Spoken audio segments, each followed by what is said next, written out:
चीनी मिल चलाई थी। जब तक अन्नदाता किसान के खेत में गन्ना होगा तब तक चीनी मिलें प्रदेश के अंदर चलेंगी। महोदय, बुंदेलखंड में पानी पहले शुद्ध यानी खेतों के लिए तो पानी नहीं मिलता, पीने के लिए भी जल नहीं उपलब्ध हो पाता था। फरवरी से शुरू हो जाता था टैंकर भेजना, और जब राज्य सरकार ध्यान नहीं देती थी, 15-16 में देखा होगा, भारत सरकार ने ट्रेन भेजी, उसके माध्यम से बड़े बड़े टैंकर उपलब्ध करवाए, लेकिन समाजवादी पार्टी सरकार ने पानी लेने से इनकार कर दिया था। तरसा रहे थे वहां के लोगों को, एक बूंद जल के लिए तरसा रहे थे। और आज हमारा बुंदेलखंड हर घर नल योजना से आच्छादित हो रहा है। प्रदेश भर में अब तक 82 से 85 लाख परिवारों को हर घर नल का कनेक्शन उपलब्ध कराया जा चुका है। और इस बार के बजट में भी काफी भारी भरकम राशि उपलब्ध कराई गई है, उसकी चर्चा उसी में करेंगे। हमने तो भेदभाव नहीं किया, कोई भेदभाव नहीं किया। गरीबों के लिए, स्वास्थ्य के लिए क्या कर रहे थे? आयुष्मान भारत किसके लिए है? उन्हीं गरीबों के लिए है जिन गरीबों को आप स्वास्थ्य सुविधा से वंचित करते थे। प्रदेश की 25 करोड़ जनता में से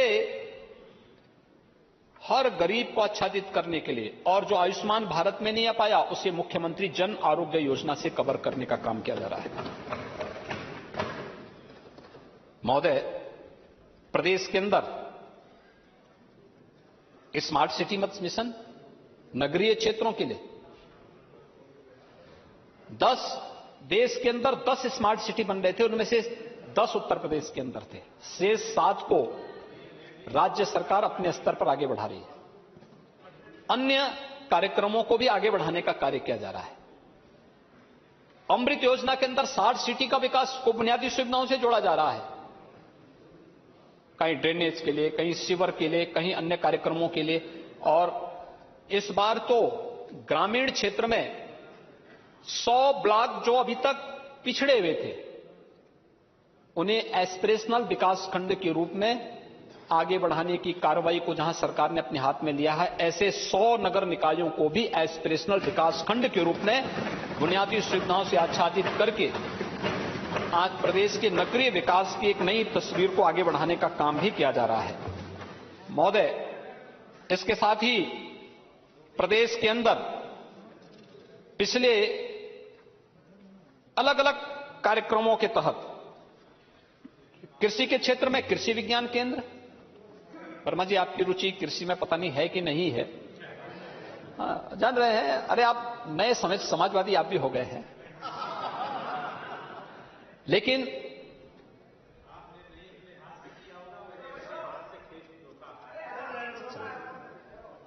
जोता होगा ना अपने लिए, प्रदेश के लिए नहीं। एक जनप्रतिनिधि अपने लिए बने, प्रदेश के लिए थोड़ा बनिए, प्रदेश के लिए बोलिए और प्रदेश के बारे में सोचिए। और महोदय, केंद्र सरकार 20 नए कृषि विज्ञान केंद्र उत्तर प्रदेश को देना चाहती थी, समाजवादी पार्टी की सरकार ने लेने से इनकार कर दिया था। आज हमारी सरकार होने लगा रही है। ये हर कृषि विज्ञान केंद्र के पास एक कृषि विज्ञान केंद्र होते हैं। नेता विरोधी दल को नहीं पता होगा कृषि विज्ञान केंद्र क्या होते हैं, हम उनको बता देते हैं। हर कृषि विज्ञान केंद्र के पास भारत सरकार के खर्चे से 6 से 8 तक कृषि वैज्ञानिक होते हैं, अलग अलग फील्ड के, एग्रीकल्चर के, हॉर्टिकल्चर के, बागवानी के, आपके वेटनरी साइंस से जुड़े हुए, अलग अलग फील्ड से जुड़े हुए विशेषज्ञ होते हैं। और पूरा जो भी खर्चा होता है भारत सरकार उठाती है। राज्य सरकार को केवल लैंड देनी थी, लेकिन लैंड नहीं दी। हमारी सरकार आई, हमने लिया, और आज वे सभी, आज प्रदेश के अंदर 89 कृषि विज्ञान केंद्र हैं, और वे सभी प्रदेश के अंदर किसानों को अच्छी तकनीक के साथ जोड़ने में अपना योगदान दे रहे हैं। प्रदेश को आगे बढ़ाने का कार्य किया जा रहा है। प्रदेश में तमाम अन्य तकनीकी विषयों से आगे बढ़ाने का कार्य हो रहा है। और महोदय, इसके साथ ही हम लोगों ने तय किया है अभी एक फैमिली आईडी कार्ड जारी करने के लिए भी इस बार के बजट में पैसे की व्यवस्था की जा रही है। फैमिली आईडी कार्ड, हर परिवार के पास अपना एक कार्ड होगा, पता होगा इसमें कौन सी योजनाएं इन्हें मिल गई हैं, किन योजनाओं को इन्हें अब तक नहीं उपलब्ध कराया गया है। और जो भी गरीब, जो भी वंचित, जो भी पिछड़ा कोई भी गरीब व्यक्ति हो, जो जिन योजनाओं से वंचित होगा, 100% सिचुएशन की तरफ उसे बढ़ाना है। ये family I card Uttar Pradesh में बहुत शीघ्र सरकार लेके आने वाली है। हमने 3 नए विश्वविद्यालय और दिए हैं, 4 विश्वविद्यालय दिए हैं।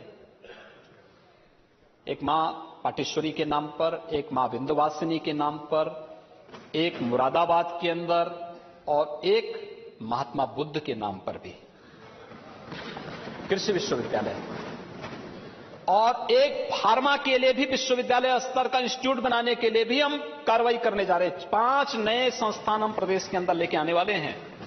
आगरा और वाराणसी में साइंस सिटी, लखनऊ के बगल में ही सीतापुर है। महोदय, भारत का पूरा वैदिक ज्ञान इसी सीतापुर में, नैमिषारण्य में लिपिबद्ध हुआ था। हर भारतवासी गौरव की अनुभूति करता है। दिया तले अंधेरा, हम भूल गए। आज वहां पर हमारी सरकार एक वैदिक विज्ञान केंद्र की स्थापना करने जा रही है। बजट का प्रावधान भी उसमें किया गया है। कृषक दुर्घटना बीमा योजना के लिए दायरा बढ़ाया गया है और उज्ज्वला योजना के जो लाभार्थी थे उनको भी 2 सिलेंडर होली और दीपावली के अवसर पर उपलब्ध करवाने के लिए 1,74,00,000 लाभार्थी हैं। उसके लिए बजट का प्रावधान हम लोगों ने कर दिया है। हाँ, वो बजट में बोलेंगे ना खन्ना जी, थोड़ा आप उस समय बोला करिए ना, थोड़ा आपको बैटिंग को उस समय करनी चाहिए थोड़ा कायदे से। और वह कार्य करे जा रहा है। और महोदय, दिव्य और भव्य कुंभ का आयोजन 2025 में ये प्रयागराज की धरती में होगा। प्रयागराज की धरती पे हम लोग इस कार्यक्रम को भव्यता के साथ करेंगे। और मैं तो फिर चाहूंगा कि शुभ कार्य में सब लोग मिलकर के कार्य करें। देखिए, जनता जान रही है, जनता से कुछ नहीं छुपा हुआ है, कौन क्या कर रहा है।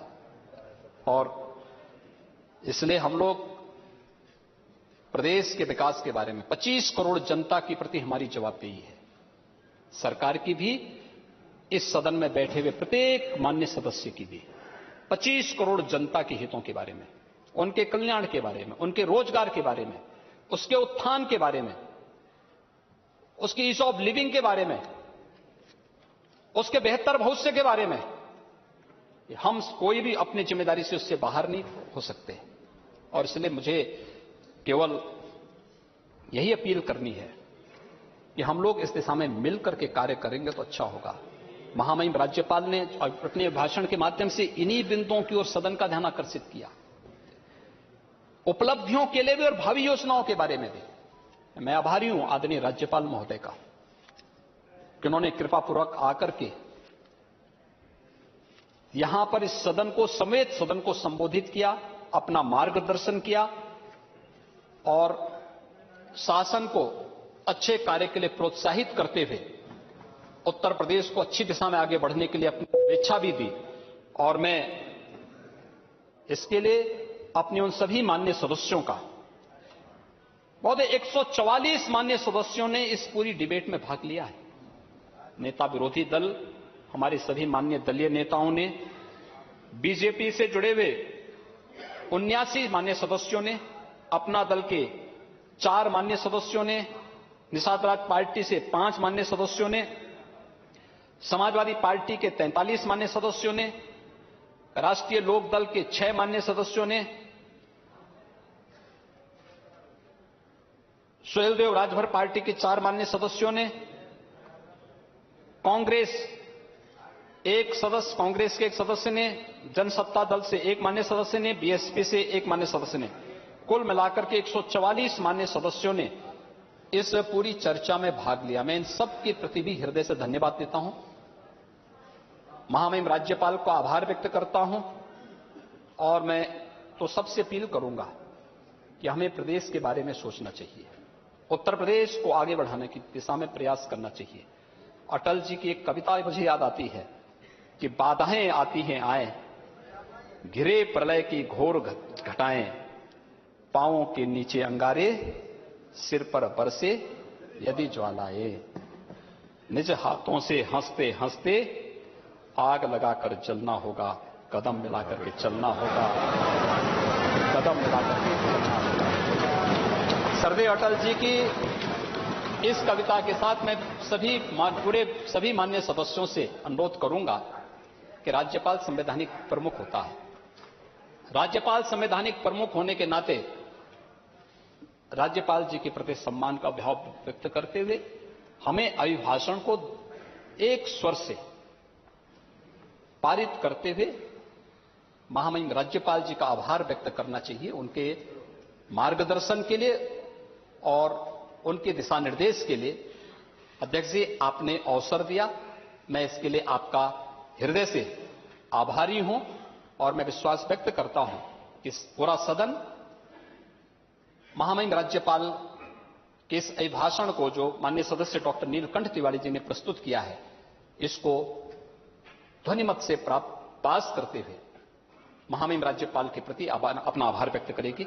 धन्यवाद। मैं श्री राज्यपाल द्वारा दिए गए अभिभाषण के लिए प्रस्तुत धन्यवाद। अध्यक्ष महोदय, माननीय नेता विरोधी, मुझे थोड़ा सा कंफ्यूजन है नेता सदन को। बजट के ऊपर होता है, इसमें चर्चा होती है, आपने अपनी बात कही, ये कुछ और छक्का समझ गए। नहीं अध्यक्ष महोदय, नहीं वही वाला समझे जो आप कह रहे हो। अध्यक्ष महोदय, क्रिकेट के सिक्सर को, क्रिकेट के छक्के को ये छक्का समझ गए और फिर बोले कि मैं तो वो हूं जो अकेला आया हूं, अकेला ही चला जाता हूं। हमने तो कभी नहीं पढ़ा कि छक्कों की भी शादियां हुआ करती हैं। अब मैं और दूसरा ईज ऑफ लिविंग, अब मैं सिर्फ राज्यपाल नहीं आप बैठिए, विवेकानंद जी आप बैठिए। और अगर ईज ऑफ लिविंग, मैं प्रश्न प्रस्तुत कर रहा हूँ, ईज ऑफ लिविंग, मैं प्रश्न प्रस्तुत कर रहा हूँ। तो दूध की कीमत क्या है आज? सिलेंडर की कीमत क्या है? चलिए वो बजट के ऊपर आएगा तो पूछेगा, वो बजट पर पूछ लीजिएगा माननीय नेता। की कीमत क्या है? अब मैं श्री राज्यपाल द्वारा दिए गए भाषण के लिए प्रस्तुत धन्यवाद प्रस्ताव में माननीय नेता विरोधी दल की ओर से प्रस्तुत किए गए संशोधन प्रस्ताव के लिए मतदान के लिए प्रस्तुत करता हूं। प्रश्न ये है कि श्री राज्यपाल के अभिभाषण के संबंध में जो संशोधन प्रस्ताव माननीय नेता विरोधी दल एवं अन्य सदस्यों के द्वारा प्रस्तुत किए गए, ये सदन सहमत है। जो माननीय सदस्य के पक्ष में हो कृपया हाँ कहें, जो माननीय सदस्य के विरोध में हो कृपया नहीं कहें।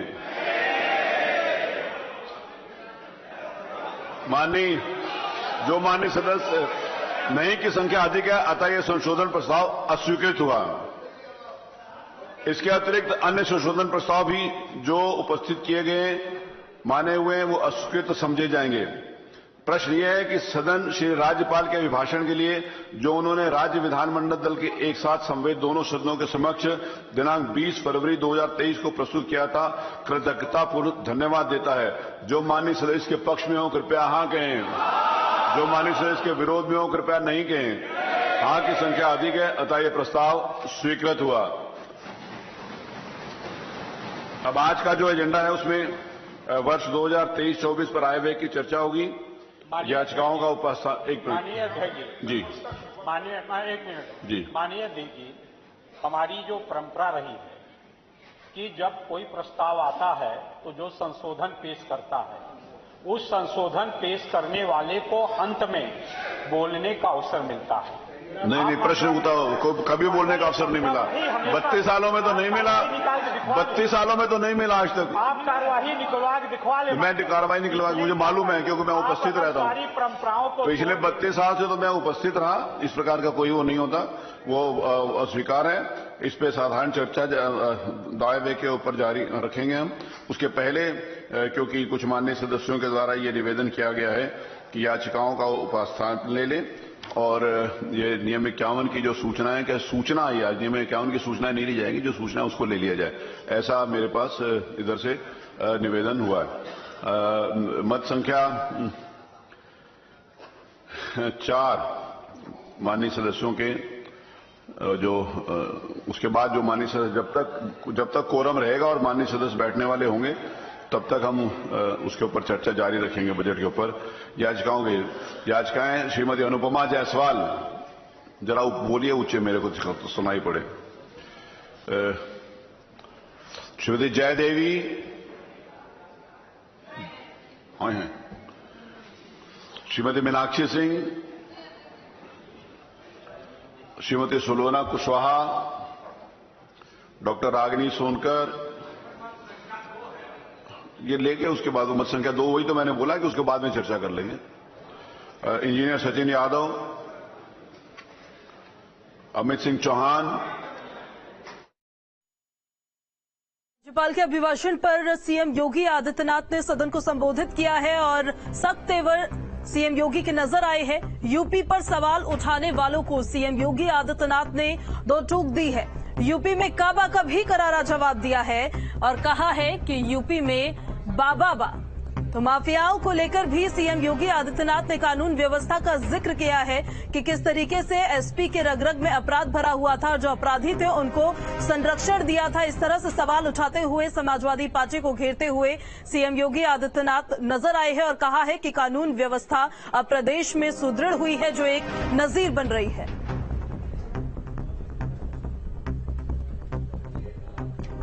तो सीएम योगी आदित्यनाथ ने प्रदेश के विकास के लिए प्रदेश सरकार किस तरह से काम कर रही है, जो योजनाएं परियोजनाएं चला रही है, उसका भी जिक्र करते नजर आए।